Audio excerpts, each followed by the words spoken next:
Bakit dito ikaw? Wala pa akong ibigay na pagkain. Opo, pinapaliguan ko si Hope, ha? Opo, wala pa, oh. Oh, wala pa. Wala pa nga. Andito yung sisi mo ng ano pa. Medyo hirap lang dito pagdating sa bahay.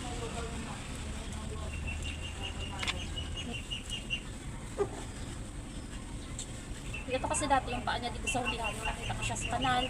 Talagang hindi niya mailapat-lapat. Napakalambot. Pero ngayon na may improvement na. Kahit pa paano na ilalapat niya na ito sa lupa. Sa lupa.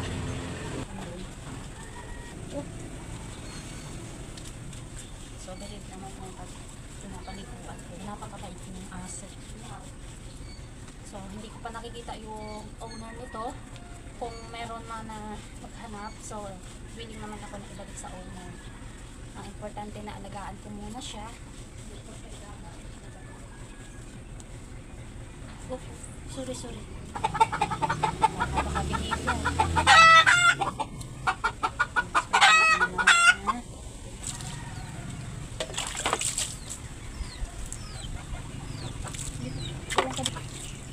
Tapos na banlaw na tayo, banlaw na. Wait lang ha.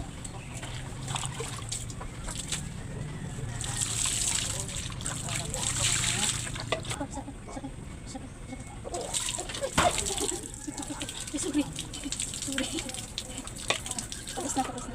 So gagamutin natin yung mga sugat-sugat mo.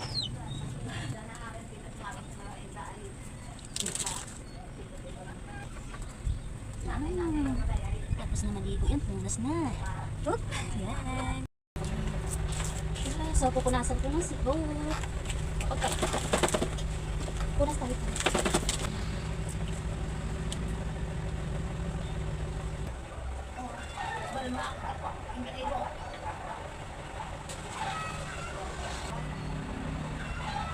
Ayo.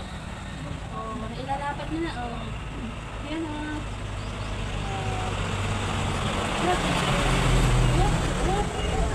Tayo. May improvement na kay Hope. Tayo.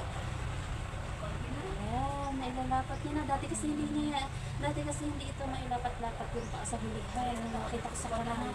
So yun, ang laki ng improvement sa mga tuloy-tuloy na paano makapaglakad si Hope. Ayan.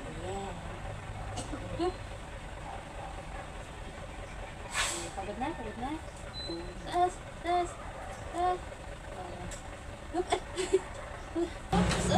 Walang sasako.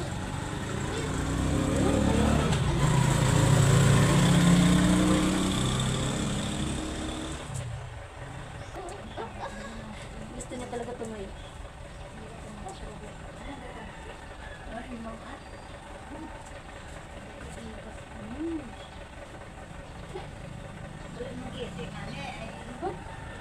Oh, yun yun. Matibay na itong ano sa yun. Oh, ayun ang galing.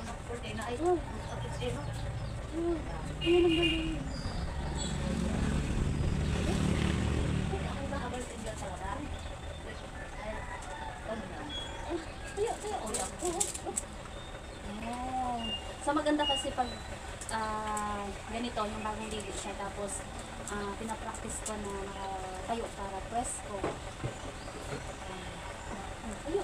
Ayun natin. Ano nakakatayo na?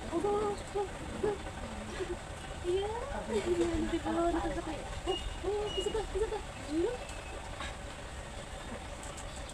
Tayo lang muna, hindi muna sa lakad. So tayo pala. Tayo ako.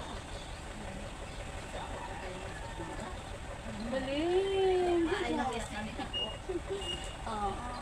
Nakakatuwa lang kasi may improvement kay Hope na hindi niya mailapat-lapat itong paa niya sa hulihan na nakita ko sa kanal. Sa kaya rin may improvement kasi